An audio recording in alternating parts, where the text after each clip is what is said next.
It's time for another episode of The Oil Stream with Dustin Nielson and Tom Gazzola, presented by Popeyes Louisiana Kitchen. What's going on, everybody? Welcome to The Oil Stream. Dusty and Tommy Gazzola with you. The Edmonton Oilers have won 16 in a row. There's nothing wrong with this team, and they're the Stanley Cup favorites again. That's it. Thanks for coming up. I was going to do it for Oil Stream this week, and we'll be back next week. What a run. What an all-time run. And he's in a good mood over here because you just watched. What'd you just watch? Oh, the new Ghostbusters trailer. It was amazing. Amazing. It dropped this morning, and my brother sent it to me like as soon as it came out, and I just watched it, and it just hits you in the feels, like the new with the old, and it was just watch it, and it'll make you feel good all over. Yeah, you're a huge fan of the Star Wars fan stuff. of Ghostbusters. I love Ghostbuster stuff. Yes. I watched the first one a few times as a kid. Yeah. I have not watched any Ghostbusters movie since I became an adult. So what is wrong with you? I have not watched a Ghostbusters movie in 24 years, buddy. It's on more than Goonies. I never see it anywhere. I don't even see it anywhere. It's always on. I don't think it is. And no way. Yeah. It's not always on. No. They play it. You're making that up. I'm not making it up. I think you're making up a little bit. Christmas time, because the Ghostbusters 2 is based around New Year's Eve. No, I haven't seen it. Now, you can skip the 2016 Ghostbusters, Who You Gonna Call or Answer the Call, whatever they named it. Totally ruined by Paul Feig. Awful writing. Ruined some great actors. Kristen Wiig's in it. Kate McKinnon. Melissa McCarthy. So that wasn't on the actress? It was just on Hemsworth. Yeah. It wasn't on the actors were great, except for I don't like Leslie Jones. I don't get her. Yeah, Leslie Jones on SNL was always one of my least favorites. She's just too loud. It's just they forced her into Ghostbusters. Absolutely love Kristen Wiig though and Kate McKinnon. They're both hilarious. And Melissa McCarthy. They're great. And then Hemsworth is good in I think it's called Answer the Call, but the premise, the bad guy in it is just like, the writers, whoever wrote it and Paul Feig directed, terrible.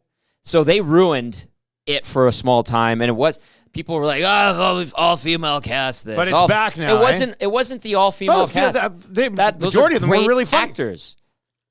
They spoiled them with terrible writing and production. But then Afterlife came out, I think 2021, parts of it shot in Fort McLeod, in and around Calgary. Yeah. Fantastic. The way they continued the story, continued the legacy. Jason Reitman, son of Ivan Reitman, who passed away last year, unfortunately, did a great job carrying on the legacy, and now it evolves into its next chapter, and it's just the trailer is beautiful. Like, it's just, I can't say anything. You're really excited for this. I'm going to watch it again as soon as this thing's over. I've never met anybody obsessed with Ghostbusters as much as you are. I have a huge Ghostbusters collection and everything. Poster on my entranceway at my new place. Do you have the card? Do you have Ecto? Like the I old had toy it. Card? You had it, but you don't have it. We had the fire hall. Or at least a little mini one or something. No, that'd be pretty cool. You're not really hardcore unless you start collecting toys as an adult. Like I've got a ton of Back to the Future stuff. You would. Yeah. And those are great movies, I love too. Back to the Future. I even like Back to the Future 3. Yeah, I also love Back to the Future 3. It gets a really bad rap. It's a good movie. It's a great movie. Yeah, so you gotta take it to that next level. I'll get you a Ghostbusters toy. How's that sound? I will happily display it on That'd be really nice, I think. EST Satellite Studios backdrop.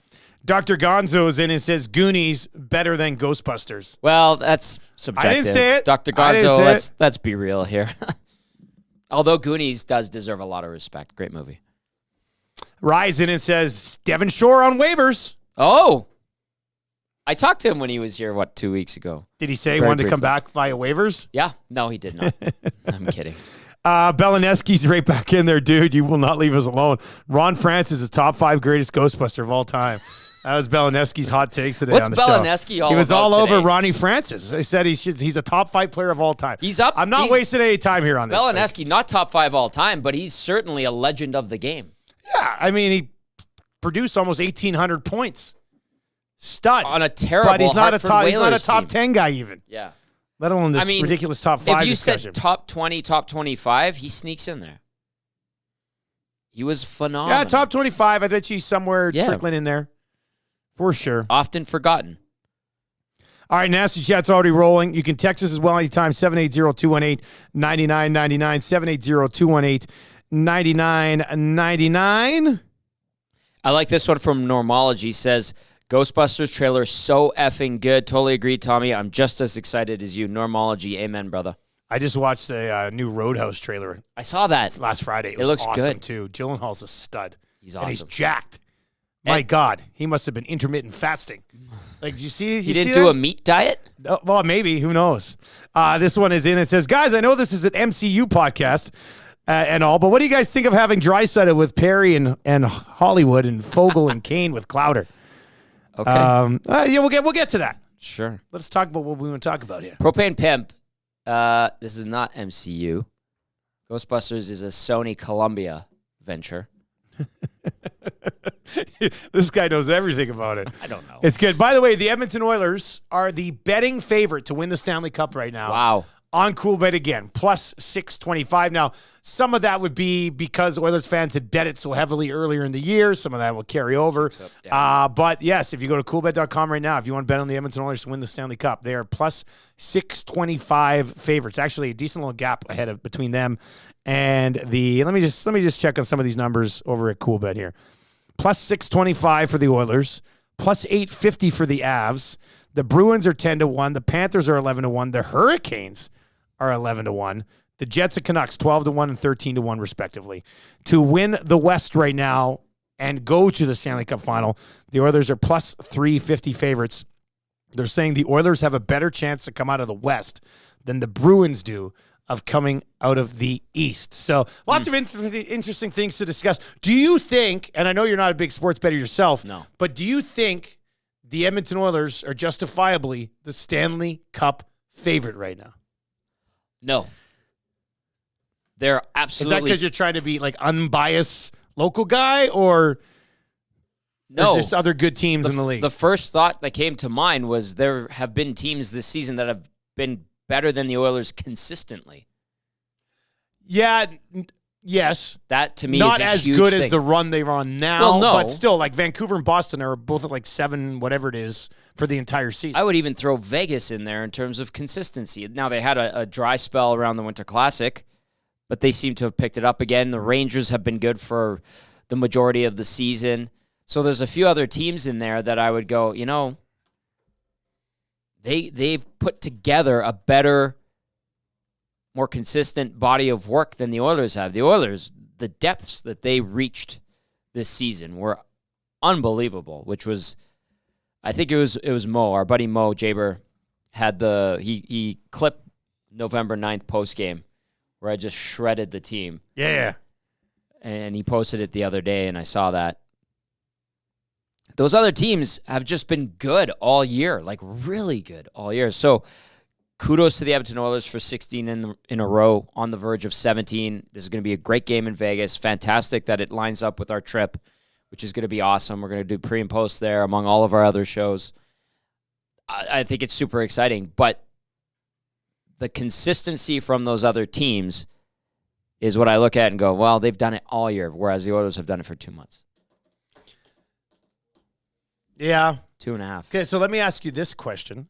I think I had it in where's my notebook? I had a bunch of Good job, notes by the to way, get to keeping here. this neat and tidy. Thanks, man. I appreciate it. Tammy probably appreciates it, too. Did you get another new mouse? Nope, these are the same two. I got a third one over here. Well, he's got like a I also locker have this full one of too them. here. And yeah. Yeah. This is weird. So I have this this wonderful Hilroy 5-subject notebook. Great. And see, the oil stream is blue, Oh. right? The lock shop is green for the color of money. 2 guys and a goalie is yellow because the logo's yellow. Okay. So it worked out really well. Anyway, I love Hilroy stuff, and I love going to Staples, and it's a lot of fun. If the Oilers were still coached by Jay Woodcroft, where would they be in the standings right now? What say you, Tom Gazzola? Where are they? Third in the Pacific right now? They're third in the Pacific right now. Top 10 in the NHL. I'd say they would be back on a nice run, not 16 in a row, not, what are they, 20 of 24, or what is it? Something like that. They're 24 or 27. 24 of 27. It's that's insane. What it is. Yeah. It is 8-gamer, 3 off, 8-gamer. Yes. So, yeah. Pardon me. I'd say they'd be back in the mix. Would they be in a playoff spot today? Yeah. Playoff spot is 54 points. They only have 59. I know. I think they would be out of the playoffs. I think they would be right around Arizona and Calgary at 49 points within striking distance of a playoff spot. Sure. I'd give them the benefit of the doubt and say that they would be they're in that Nashville's group there, 52, 53. Yeah. Seattle's at 52. I'd say that they get there. I mean, but that would mean they would have gone like 21 and 27 even with Woody. You know what I mean? Like that's an insane stretch too. It is, but where I think Knobloch and Coffey and obviously Mark Stewart, more of a prominent role, it sounds like, have come in to change this team is just the mindset. And then there's guilt associated with getting 2 good men fired. And I think that combination has spurred them on. Whereas if it was the same coaching staff, the same information coming in, language, verbiage, whatever you want to call it, I'd say that they would be on the cusp of being right back into the playoff mix, but not quite there. I think whatever Knobloch's mantra is, however he, passes on his message, has allowed them to go out there and find the confidence. Whereas before, maybe they'd be so stuck in, not neutral, but in that mindset and trying to add wrinkles to their game when they didn't need to really tweak that much that, they wouldn't have that extra, let's say, 8 to 10 points that we're talking about them having at 59 points right now. And 16 straight wins. 780-218-9999, 780-218-9999. Mike in Thunder Bay says, if Jay was still head coach, they might still be in third, mostly due to how bad the Kings have been playing. Yeah, I mean, it still would have had to have been an all-right time run. Eric Zinna says, Oilers 14-0-1 last year to end the season. Why couldn't they have gone 16-0 under Woodcroft? I don't know. I just think that there's a mental aspect to all of this. Again, I think the guilt is one thing that, because they didn't want to talk, even a month or two after Knobloch was brought in, I think it was Rashog wanted to talk to them about Woodcroft in some fashion. Nothing malicious or anything like that. And the guys wouldn't even go there. They kind of brush it off. And so, Shager was talking about it with me. He goes, I think there's like a shame element to this. And then the mindset changes. You get the guilt. There's confidence. They really didn't tweak a ton, but to Knobloch's credit, the way he's used some of his players, he's incorporated more of the roster, getting into the games quicker, not sitting on the bench for lengths of time like we were seeing late. They've completely changed like the penalty kill, the way they're rotating those forwards. Well, they're executing it better. They're getting in lanes better. I think the idea was always there. They just didn't execute. So I think that is good for a good 8 to 10 points. So I'm with. So Mike the 8 to 10 points would put them right with the Coyotes and Flames, right where I said. Yeah. That's where the rationale. We'd be sitting rationale here going, you know what? They've kind of got it back on track. They're winning games at like a 600, 620 clip, and they're now within 5 points of St. Louis, but they got to jump over Nashville and Seattle, and right. I think that's probably where they would be. So, which would still be a pretty reasonable turnaround. Absolutely. Right? I think they had the capability to do it. I mean, Dr. Gonzo says this winning streak is clearly due to Coach Knob's calm demeanor. And it's just your average Canadian says, admit it, Tom. You just don't like Jay. How could you not like Jay? I'm surprised Smitty the Welder didn't say that. Who wrote that Smitty in? the Welder is Canadian? too busy talking Niners right now. I've known Jay for 9 years, and him and I get along very well. So, no, that would be a false statement. I like Jay. I don't know how many people couldn't like Jay Woodcroft. He's a good man. Now, the method he uses, there's a lot of information, and they tried to incorporate, a little bit of a different wrinkle in the defensive zone. They tried some stuff through the neutral zone. It didn't take. then the confidence wanes, and then they're gripping the sticks, and they start the season 2-9-1. So you get a new voice in there, and it's like a fresh start, and it kickstarted everything. Portions of the O Stream brought to you by Popeyes, also our studio sponsor here at EST. Pick up your Oilers Collector's Cup at all Popeyes locations for $16.99. You get the classic chicken sandwich or the spicy chicken sandwich, the nuggets, the Cajun fries, the medium drink, dipping sauce, and one of the 4 Oilers Collector's Cups. Hyman has already come and gone. Nurse, Ekholm, and Nuge, the 3 that you'll still be able to get your hands on here leading up until the latter part of February. And hey, you know what would be a nice little treat for Valentine's Day for your loved one? Tell me. 2 Oilers deals from Popeyes. Delicious. You each get a cup, his and hers, hers and hers, his and his, doesn't matter. You get the cup. Whatever. And then you get the delicious nugs, the sandwiches, the Cajun fries, and all that fun stuff. Oh, there's Smitty the welder. Laugh emojis, 3 of them. You said the same about Jack, and you still hate him. This guy doesn't hate Jack Campbell. I like him. I'll step in for you here. It's a Smitty and the welder and I have a bit going back and forth. I got a bit going too. Jack Campbell's about as useful as Brock Purdy. Oh, take that, Smitty the welder. Where's that? And hot your take your mitt? Niners love and hot takes mitt right up here, where I put it after I won it. Gager texts in with a photo of the Lego build of the Back to the Future car. Nice. Gager, how did I not know that you have that? And how do you not have an F1 one? He does. That's the thing. The Lego F1 one? Probably. I'm guessing he has it. This is amazing. Those things are expensive. It's crazy how much Lego is now. Mark Lanigan says Tommy would be all over the Popeyes, even if they were doing Ghostbuster Hell yeah. cups. Ghostbusters got to have like a partner in and get some stuff out there. Every time a new movie used to come out, you see it plastered all over like fast food joints.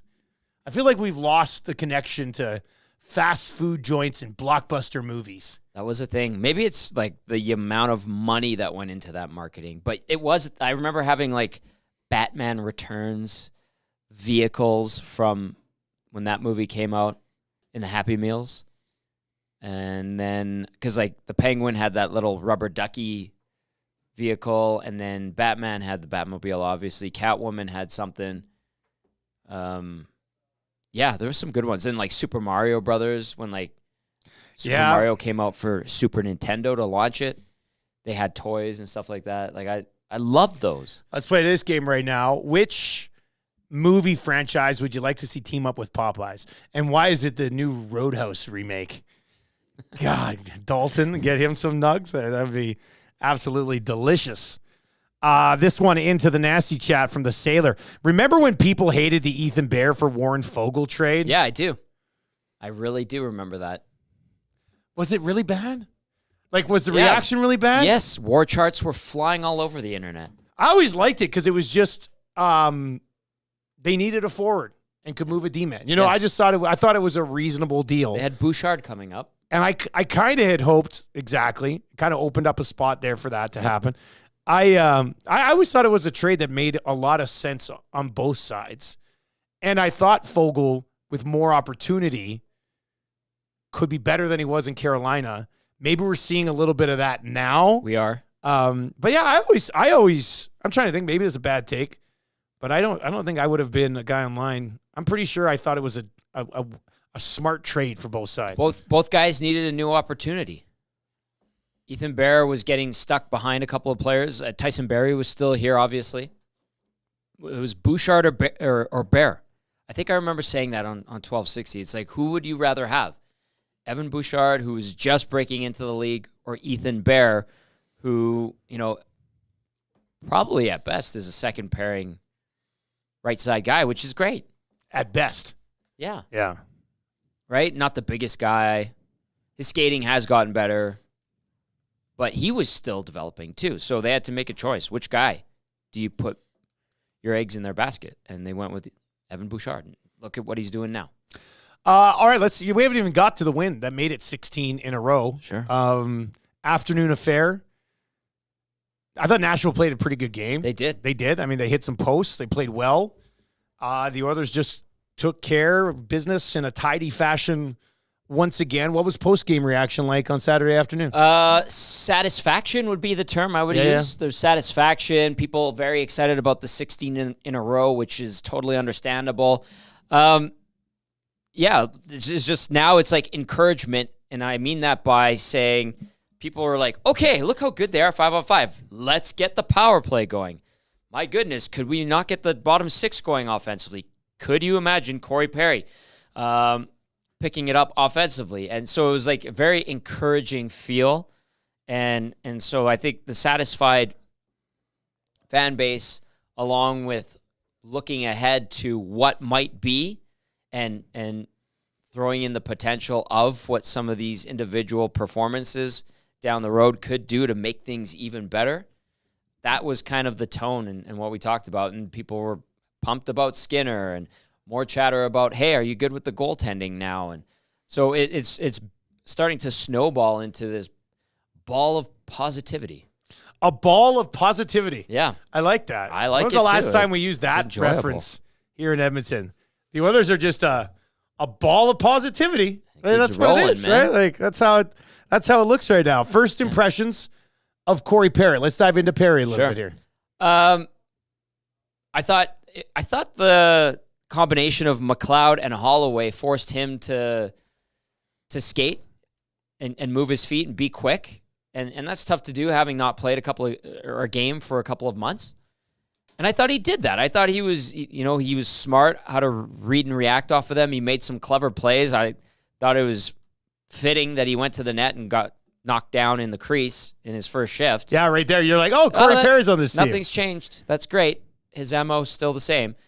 And he made that really nice play to Dylan Holloway. I thought he made a couple of good plays. There was a couple of plays in the neutral zone where I was like, that is a veteran guy, knowing he has that extra second to make the play, not hearing footsteps, not being jittery with the puck. Overall, I thought it was a solid debut. I think he had a shot or two on net. And I remember the one, he kind of slid it, kind of threw a screen at the top of the circle, down low. Lankinen made the save. And fans were like, oh, because they wanted him to score. So it was a warm welcome to Corey Perry, good reception. People were trying to chant his name. But the thing that mattered most was how he performed on the ice. And for a debut, I thought it was adequate. Check mark. Pretty good. Yeah, somebody asked in the nasty chat, so let's just continue with this Perry conversation for a second. What's his upside with the Oilers? Because I asked Drakes this morning on the Nielson show. Smash hit. You should check it out. I asked Drakes this morning, if he just gives them what he gave them in that first game, which is being a veteran guy who comes with a presence and experience to help out McLeod and Holloway, I think you're more than happy with that. Isn't that why they signed him? Yeah, it looked like a line that is going to find some chemistry. Looks like a line that's going to contribute.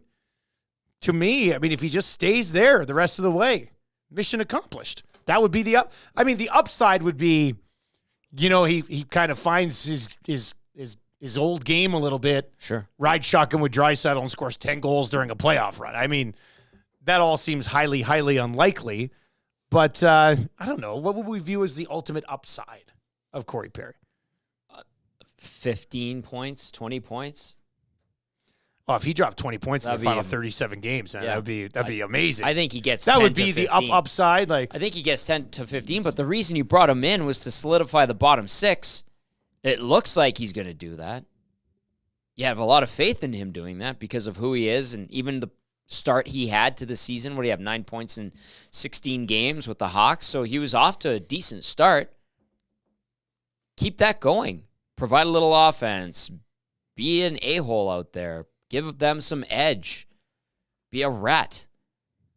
But then take care of business in your own zone.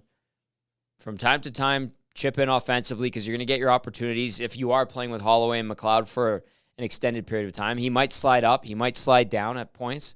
But if he's just consistent, reliable, and then chips in with a few points here or there, amalgamates with the group well, that's a good signing, isn't it? That's everything you wanted. I don't think the ask is too crazy on Corey Perry, to be honest with you. You wanted a better bottom six? I think immediately he makes the bottom six better. Immediately. You saw that in that game. You just have more faith in the bottom six with him in there than with whoever else they're going to have out.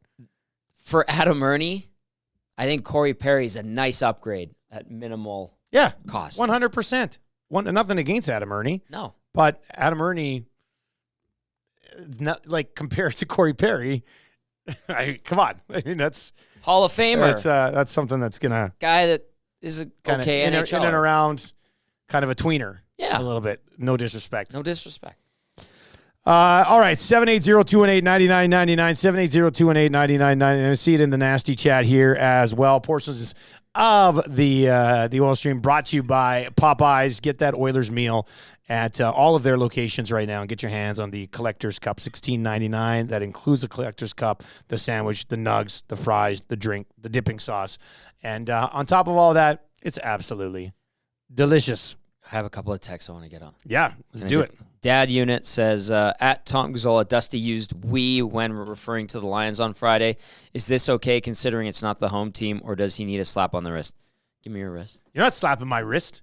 I will say "we" if I want to, because I feel... What number do you wear? I feel like... No. See, this is different. This is different because Oilers fans are going to use the term "we." Yeah, because they feel like they're a part of the team. No, I think it's fine for fans to use the... Absolutely, I agree. Yeah, exactly. That's like me with the Detroit Lions. I'm a fan of the Detroit Lions. I'm not a member of the media covering the Detroit Lions. I'm a fan of the Detroit Lions. They're not in the they're not here in our country. They're no way. We're getting into the minutia. I feel like minutia it's okay of it. using a "we" for the Detroit Lions. I disagree. Come on. No way. It's completely different. Compared to the Oilers, it's completely different. So Rappaport comes on here, and you're talking about the Lions, and you say "we." What do you think Rappaport's doing? Fair point. Fair point. He's rolling his eyes, or he's going like this guy. I guess if I was going to ask... Now, with that being said, I've told both Rappaport and Tanier in the past that I'm a huge Detroit Lions and that's fan. fine. I haven't gone as far as using the term "we" in those situations. I hope they get very But when upset. talking... See, I think when talking about the team that I'm a major fan of, I can get "we" in there. But when I'm being professional, asking other guys about them, I wouldn't use it in that situation. Well, if you slip up, what I would say to Dad Unit is I would be disappointed in you. How about Dad Unit out here tattletaling on people? That is true. I respect more from somebody who's got the name Dad on there. That's not something dads do. That's something little kids do, like Marshall and the Muzz. Muzz tattletales. I like how you flip this on Dad Unit. She tattletales 24/7. And I'm like, and then when Marshall tries to tattletale, Lizzie will sit right there and go, "Why is he allowed to tattletale? And I'm not." I'm like, "Oh my God, you guys are hilarious to me." Awanek has like 19 teams that he references them with "we." But not the Oilers. Not the Oilers. Like, right? Yeah. I think it's different. I think it's different. You want to slap my wrist? Not quick enough to slap my wrist. My goodness. Oh, okay. One more here. Thank you, Dad Unit, for that one. Mike in Thunder Bay says, is Coffey replacing Manson more important than Chris replacing Jay? Where would this team be if they only changed the D coach? Mike in Thunder Bay. I think Mark Stewart does not get enough credit. And Mark Stewart needs more love here. Right? He's kind of the X's and O's. He gets into the meat of it, man. Yeah. And Paul Coffey deserves credit. Again, remember what we were saying about like the mindset and kind of helping them ease their minds, free up their minds. I think Paul Coffey is good at that. That's where his influence has been. Maybe he's good at giving them confidence, and he sees things differently than, 98% of defensemen that have ever donned a jersey in the National Hockey League, and he can kind of point things out to steer guys in the right direction. But Mark Stewart, like Dusty was alluding to, is the X's and O's, the day-to-day. He's going over clips with guys on the iPads. He deserves a lot of credit alongside Paul Coffey. Awanek is in and says, use "we" all you want, Dusty. Hey, you watch yourself. What number do you wear for New York Yankees? Old Gil says, "we" is reserved for something you're actually a part of. Yeah, but I'm a part of the Detroit Lions fan base. Right? I think it's different. I don't say "we" when I talk about the Cardinals. Yeah, but They how hardcore suck. are you? Like, Stop wow. gatekeeping fandom. What a take. Wow. Stop gatekeeping fandom. Did you see how he from strutted? Matthew Iwanick. I did, yeah, he big time strutted strut. from his office. Almost using his other arm there now, too. And then he's doing the Kermit the Frog walk away, sip on his beverage. Stop. Wow. That's a great line. That should be a T-shirt. Stop gatekeeping fandom. Oh, my God. Do you view it as gatekeeping fandom? Is that what it is? We are impartial members of the media. And we need to maintain a certain but level we're not of really professionalism. impartial members of the NFL media. That's true. You know, that's why I view it differently. Like, but I still... We're part of the NHL media. Yeah. I don't see... CFL media, sure. Yeah. But for me, I like to keep it all the same. Uniform. Yeah. So when I talk about the Cardinals, even though they lost and I'm hurt by it almost every Sunday, I don't go, we just didn't have our offensive line doing anything for our guys in the backfield. It wasn't happening. I mean, on top of all that, I don't say that. I think I only referred to him as once with we. And that's it's what not dad like all units the time. But yeah, the dad unit got it. You can't see anything by a dad. Dad unit's sharp. That's just how it's. Gotcha. Gord is in it. Says, of course, Iwanick uses a gatekeeper reference. That's a good one. Eric says Mark Stewart and Coffey deserve the most credit. That's where the biggest impact has been so far. Well, 100%. I mean, that is where the biggest impact has been. We talk to Knobloch every day, right? And even you hear him kind of reference it. He goes, we have good players. We have good players, and I'm just putting them in places where I think that they can succeed and help us win. That I'm paraphrasing things he said, but it's not like he's gone and reinvented the system and how they go about playing. He's made a couple of little adjustments, and he's talked about that, but he kind of is like, I have these guys, and the way I use them is put them together. I want to make sure my bottom six is getting into the game early, so I try to do that. I've given some responsibility to other guys on the penalty kill, and that keeps them engaged. Like, there's really one player who doesn't play any special teams, and it's Sam Gagner. And even he got some power play time on power play too, which, rarely gets out there, but it's interesting. The defense, though, and that is a good point. Coffey, Stewart, and what they've done to help this defense play better. Yes, Matthias Ekholm being healthy helps a huge amount. But look at Evan Bouchard now. He was a disaster early in the season. The first 5 games, Brett Kulak sucked. Cody Ceci was meh. Darnell Nurse was all over the ice again, and we're going, what are you doing? Now, everything has kind of found its rhythm. Did you say, and we were like, what were you doing? Yeah, we as the media and the fan base. Now that's I tried to sneak it in there on you. No, but that would be incorrect in using it in that light. Let's see here. We really started a discussion with the usage of we here. Yeah, we did. I think it's fine when 2 or more fans are conversing. Fan and media conversing, maybe don't use we. If media conversing, don't use we. If media dealing with the organization, definitely don't use a big we. Time no. The Naj is in and says, if you are a fan, you should be able to use the term we. Fans 100%. Yeah. 100%. Yeah. That's never been in question. Well, and that's why with Trevin Zacticum, I mean, they've just grown up Oilers fans. Right? I know. So they haven't made that transition yet. And my mom gave me shit for... Did she? Yeah, when Zacticum did his first player of the game, and he dropped a we, and I was like, whoa. Did you play tonight? And he was stunned. And poor Zacticum was just getting going. He was feeling good. Yeah, and your gatekeeping fandom just really got him. My mom was all over me. She's like, why did you do that? I was like, well, I know it's kind of harsh, but Zacticum is an up-and-coming, promising broadcaster who's going to have a 35 to 40-year career. Right here at Edmonton Sports Talk. That's right. And I just want to set him down the right path. You're just looking out. Just looking out for a guy. I'm an older brother. That's what you're doing. Yeah. That's all. We know how that works. Portions of the Oil Stream brought to you by One Putt. One Putt Virtual Golf is one of the best and most accurate indoor golf places in the city for serious and the casual golfers. They have 6 TrackMan bays, which makes them the perfect place to golf and hang out with your friends while catching the Oilers game. They're also currently offering a Super Bowl package. How about this? Nice. The Super Bowl package at One Putt gets you 7 hours of golf from 4 p.m. to 11 p.m. So you're golfing and you're drinking. That's a great and you're night. watching and you're playing golf the whole time. You get a $50 drink credit, all of it at a price of $295 for up to 5 golfers. There are only 3 spots left as of today, so the other bays have already been booked up.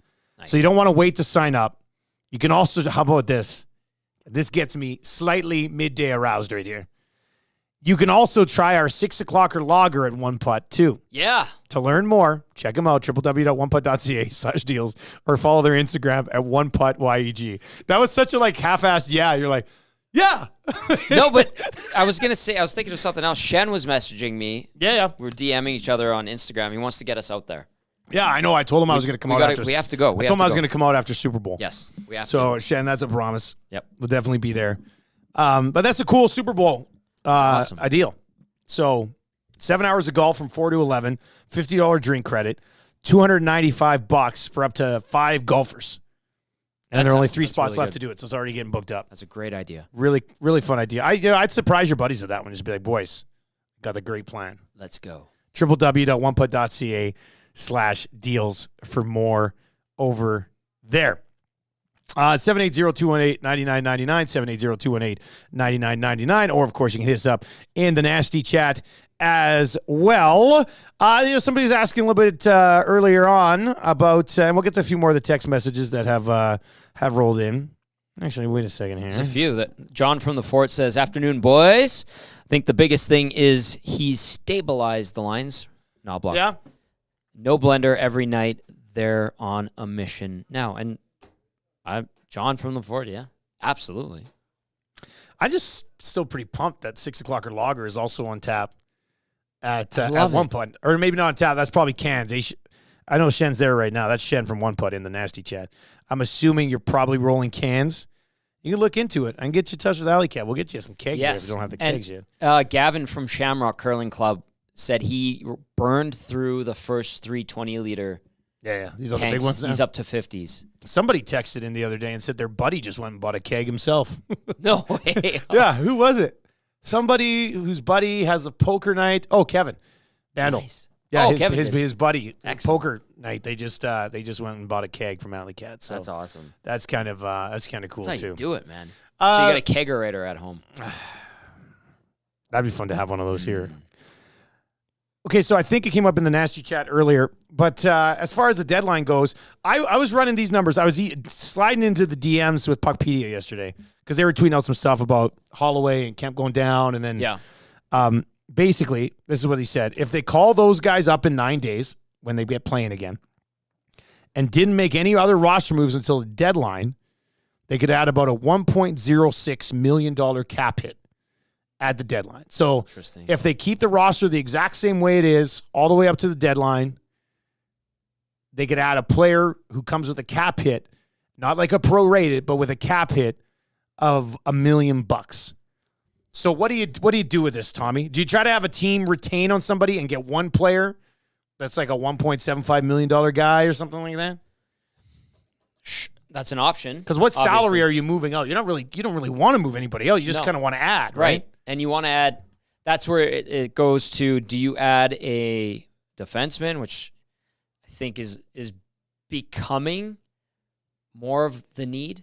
However, Dave Pagnotta was on Hello Hockey on Saturday, and Pagnotta says he's hearing rumblings that the Oilers are sniffing around still on a veteran forward. And I asked some people about that and was given the brushback pitch. Yeah. Yeah.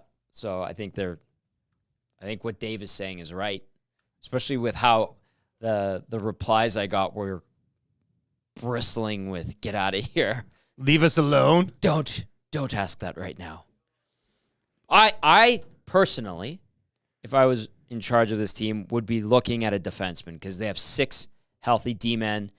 I know Broberg, much to my, or I thought Broberg might be someone that they are looking to move. Sounds like he is very much in their future plans, unless his agent decides to go rogue again. But I think you need more than a Broberg or a Phil Kemp or a Ben Gleason to add to your defensive depth. come stretch drive playoff time. However, if they really are hell-bent on getting a forward, then if that's the route they go, okay. But I like their forwards as is, but if you can make it better and that's what you think is the most pressing need, then all right. But I still would like to see a veteran D-man for that $1.06 million cap. I know names, like a lot of people have texted in multiple times, Nick Dowd. Yeah, a lot of people bring up Pat Maroon. I don't know how likely that is, although I selfishly would enjoy that very much. Nick Dowd is 1.3 mil. So you'd have to retain if you're not sending something back. They'd have to retain a little bit. And he's also under contract for next year at $1.3 million and there as he's well. He's kind of a hot commodity right now, right? Well, these teams who do want to sell should find themselves to be in a pretty good spot here, I would think, prior to the trade deadline. So it comes with a little bit of a term for next year as well.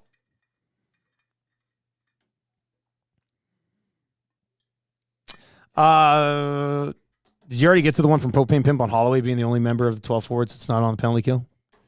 Yeah, he I would, forgot he would about be, that. Yeah. Holloway would thank be. you, Propane Pimp. Yeah, Holloway would be one there as well. And dad/unit is referring to this as a teachable moment for.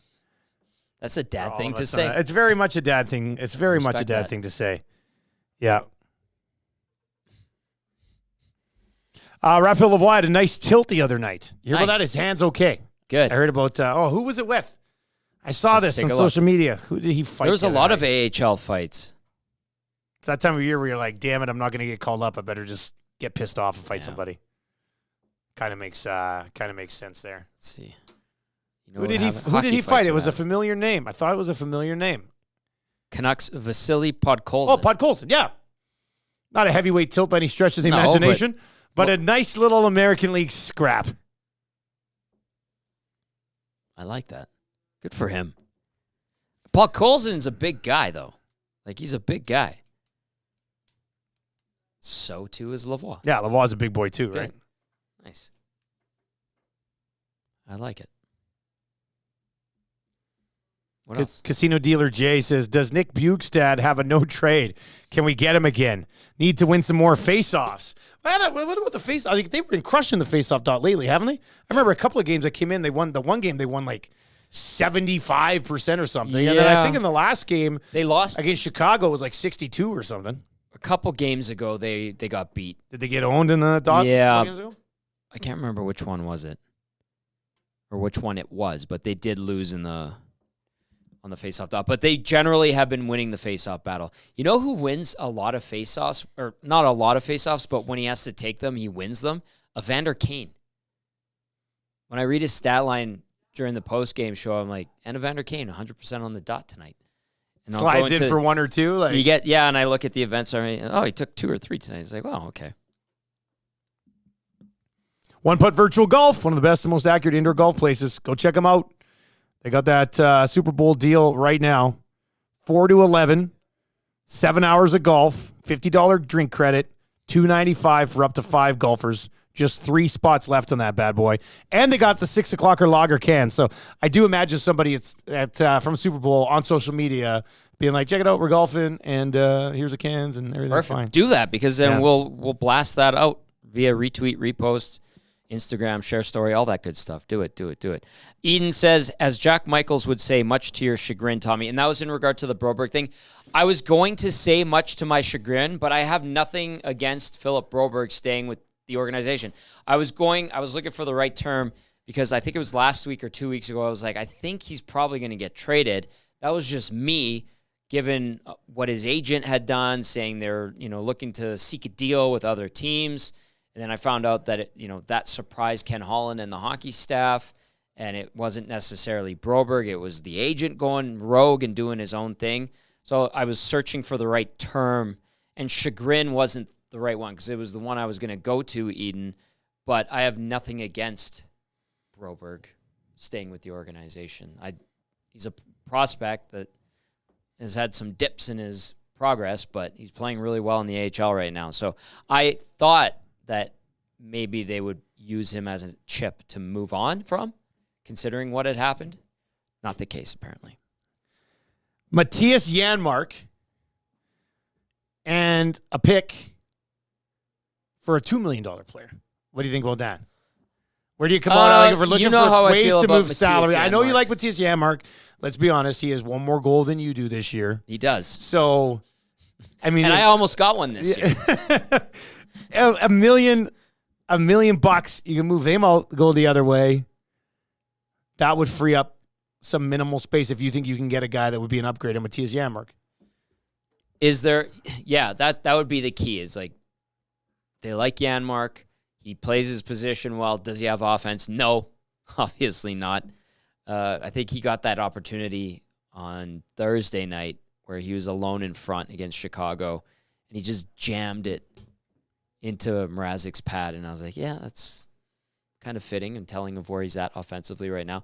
But he is a good penalty killer. He's on the right side of the puck. He's responsible defensively, and that stuff's important. So if you can find a guy that has those same attributes defensively and on PK and then might have more pop offensively, yeah, okay. Absolutely. Then you're upgrading, right? Like Honest Hansel's and it says you can't move Janmark. He's way too good on the PK. But that, to me, when we say you can't move Janmark, that's like making it sound like Matthias Janmark's untouchable. That's not Matthias true. Janmark is not untouchable. You can move Matthias Janmark. Yeah. You would prefer to do it for a guy who's better 5-on-5 producing and can penalty kill as well. Or you put Holloway in a penalty kill role or whatever. Yeah. So I don't know. I just, when we say you can't move him, that makes me think we view them as untouchable, and that would be a ridiculous thing to say. Is there a team out there clamoring for Matthias Janmark too? No. But is there a team that we'd be willing to take him back if the pick is just slightly better? Probably. In exchange, because UFA at the end of the, you're just so. Yeah. Yeah. I don't think anybody's lining up being like, I hey, understand what that. about Janmark? Can you give him to us? Like, I don't think that's probably happening. That I totally understand. Portions of the Oil Stream brought to you by Boston Pizza, where you got just a couple days left in the month of January to get in on every single day being Pasta Tuesday at Boston Pizza this month. I had Pasta That's an all-time Tuesday. deal right there. Did you have that? When we were there on Friday, I had to eat something. Oh, yeah, you did, I think I yeah. had the carnivore pasta. It was amazing. Oh, so you got the cactus cuts, and then you got the carnivore too. I couldn't Nice. finish the cactus What's in the cuts. carnivore pasta? What's that? Like 3 different meats and then What? some veggies, mushrooms, peppers. Never mind. It was really good. Wow. Plus, Really if you're good. looking for a place to watch the game, Boston Pizza Lounge, that's where you get it done. $5 off medium pizzas, $1 off tankers of Coors Light and Canadian. Watch party, February 10th, Westgate location right by the mall, and that should be a pretty good time. We're looking forward to that one. Big game, Oilers Kings too. So you can come out and join us, and that'll be good. Tommy will have the pre and post game there, and it should be a pretty good time. That's going to be awesome. Looking forward to that one. Also, Honest Hansel says he was stuck in an elevator at the last game. And because his name is Honest Hansel, I'll expect him to just be telling the truth. He says, I was at the last game, got stuck in the elevator going to the parking lot for 45 minutes. One of the people in the elevator had to call 911. No. How would you? Have you ever been stuck in an elevator? Knock on wood. No, I have not. Yeah, me neither. I would not handle it well. I'd be a little do you think bit you'd be freaked out. okay? I would instantly. I don't think I'd be so afraid that I'll never get out of here, but I think I'd be afraid of what if a cable snaps and it plunges to our death. That's probably the scary Yeah. part for me. I think I would assume there's redundancies to stop that from happening. Has to be. At this point in our You're not gonna evolution think of about that the in a panic elevator situation, though. technology, yeah. Yeah. I wouldn't be comfortable. Let's just put it that way. And I would try not to let the worst fears get to the forefront of my mind. But that would be tough, and I'm glad Honest Hansel's okay. I think I'd be about 5 minutes in there, and then I'd want to go full-blown movie and climb out the top. Right? And Way then too you dangerous. see where you're at and stuff. Oh, that's way too Like in Prison Break. Did you ever watch Prison Break? I did. I enjoyed Prison Break was a great show. Yeah, The first season was amazing. Yeah. Second season was still okay. When they went down to like Mexican prison, That's when it got weird. it kind of got a little strange. Yeah. Did you watch the Prison Break movie after it all? They did like the I final wrap up thing. did. I love Prison Break, I wasn't man. satisfied with it, though. If you haven't watched Prison Break, season 1 of Prison Break is one of my favorite seasons of television. It was crazy because he had the tattoo of the whole plans to place. get out. Yeah. Amazing. Yeah.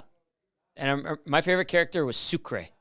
Remember Sucre? Sucre was great. He was a very good character. Sucre was the same guy who's in Bench Warmers and has the ID that says he's just 12. It's just a picture of him that says, I am 12. That's Sucre. It's, Yes. That's a good one. Yeah, that was a good... It was a good show. But I think when they went down to Mexico, that's when it started to get a little bit off. They tried to keep going. They basically had to do another prison break. It was the same thing. Yeah. But, they deliberately, even the initial going into prison to break out with his brother was deliberate to go into prison. But anyway, whatever. Doesn't matter. Hawk is in. I don't know I hope this is my buddy Hawk, but I don't think it is. Got stuck in an elevator. I was so scared. I kicked the door as hard as I could, and it opened. How about that? That's not bad. But was it caught between floors? That's what I'm always worried about. Like, you get stuck and it's halfway up. Like Ryan Leslie at the Westin in St. Louis, right across from the ballpark, a couple blocks away from the arena. His elevator got stuck for like an hour and a half, and like a foot and a half of the elevator was above the next floor, and then the rest of it was like in between. And so like the doors opened and it was just stuck there, and he could communicate with people, and there's like photos of it. That's kind of weird. There's one elevator. I can't remember where it is, but there's an elevator that I get very panicky about going in.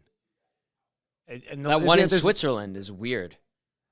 Yeah, that's a cool one. It's just like a lift. You sort of just open the door and actually that one hesitates, but it's old. I mean, that one kind of would hesitate a little bit before you go. I remember in Regina this year, some people were stuck in one of the elevators at the hotel that we stay at there. Well, that's a Delta or whatever. Anyway, I think it's a Delta. But that night, I ordered in like a Western pizza, and I was just like, oh, it's just this delicious pizza place. Oh, I love it. It's like, it's like Versato's or something, like the thicker stuff. Yeah. So I ordered, but I was just like, man, I got to take I was on like the 24th floor or something. I was like, I'm not walking down to get this pizza. And the one elevator had been jammed all day. So I took the risk. For the Western pizza. I took the elevator down. Made it. And got it. And I got back up. I was very relieved. Very relieved. That was really nice. Tommy, do you think... Somebody asked, like, the momentum of this winning streak right now. Is it all gone when they come back against Vegas? Like, how much does this break kill what the Oilers had rolling here? I like the way that this sets up against Vegas, because Edmonton's 12-6-2. It's a good spot to get back in, isn't it? All-time versus the Golden Knights. The Golden Knights get the Oilers to play their best game generally. So I think this is a good way to just get smacked in the face with hey, you guys are back and you got to go 100% here. There's no easing your way back into it. Remember a couple of years ago, like even last year, they stumbled out of the blocks coming out of the All-Star break / bye week. Even a couple of years ago, they did the same thing. This one's, hey, you have a huge streak going right now. Quickly pick up where you left off, because you're going to get embarrassed by the Golden Knights. And by the way, 4-point game, and that's the team you're chasing. So I feel that benefits the Oilers, the way they're playing. So I'm not as worried about the loss of momentum. This streak isn't about momentum. This streak is about how good they're playing right now. Like, I don't think this is a bunch of momentum that's like they're just running on adrenaline here. I think this is a transformation of their game that has led them to have success. And it's interesting listening to Chris Knobloch the last week. Like, you could sense frustration creeping in, especially post-game, with how they were playing. And I think, going nuclear option with McDavid and Draisaitl on line with Hyman, I think that was him trying to get this team to the break with this record intact, pulling out all the stops, and then maybe this reset helps them a little bit. So maybe it counterintuitive to what we know about the Edmonton Oilers. Maybe this is beneficial. You see the Cassian news? Yeah, he's still playing. He's back, baby. Sparta Prague. Good for him. Which is Spengler Cup alum. Perfect. Yeah. Good for him. I'm glad he's still playing. He's young enough that he can. He probably needs something to do. I'd be interested to watch him a bit on the big ice over there flying around. If he wants to skate, he can skate. Like, go play, handle the puck, score some goals, make a few $100,000 a year. Go back to LA in the summertime, ride your bike, raise those kids of his, and just live, man. He's been through a lot in his life, so I'm happy to see it. Bill is in with 1L. Yeah. Yeah, 1L. That's weird. As a kid, I was in an elevator alone and the power went out. The elevator stopped between floors, almost pitch black, 10 to 15 minutes. That felt like years. Yikes. Man, how old are we talking? Like 7 or 8? Why are you riding in an elevator alone at that young age? I don't let my kids go out on the street alone unless I'm with them. Elevators can be... Well, when you're a kid, you push the button. It's fun. You go up, you go down. That's the same way an elevator works when you're an adult, Tom. Yeah, but it doesn't hit the same. Like when I get into my elevator and I'm going down to the parking garage in my building, I'm just like, where am I going now? Back in the day, it's like, elevator. This is fun. Mom, can I push the button? What button do I push? Can I push all of them? Don't hit the buttons. Tommy, are things going to stay quiet? It's time to wrap here. Are things going to stay quiet, you think, this week for the Oilers? Yeah, I think so. Okay. There's like nothing that surprisingly pops up or whatever. I don't think so. Yeah, I don't think so either. Can I drop one more bit of news for tomorrow's programming? Sure. Gene Principe will be on the Hangout. Yes! Yes! You hear that? Gene Principe on the Hangout. Boom. Confirmed. Nice. Ciao, ciao, he says. That's exciting. Oh, ciao, ciao. That's cool. I can't wait to see Gino. That'll be great. Yeah. All right, that is going to do it for the Oil Stream today, brought to you in part by Boston Pizza, Popeyes, One Putt, and our great partners with all of Edmonton Sports Talk at Cool Bet, where the Edmonton Oilers are the Stanley Cup favorite once again at plus 625. Enjoy the rest. Every Monday, we got Nielsen Show replay coming up here on Edmonton Sports Talk on TuneIn or at edmontonsportstalk.com. I'll be back with Lieutenant Eric YouTube Trev tomorrow morning on the Nielsen Show. We will talk to you then.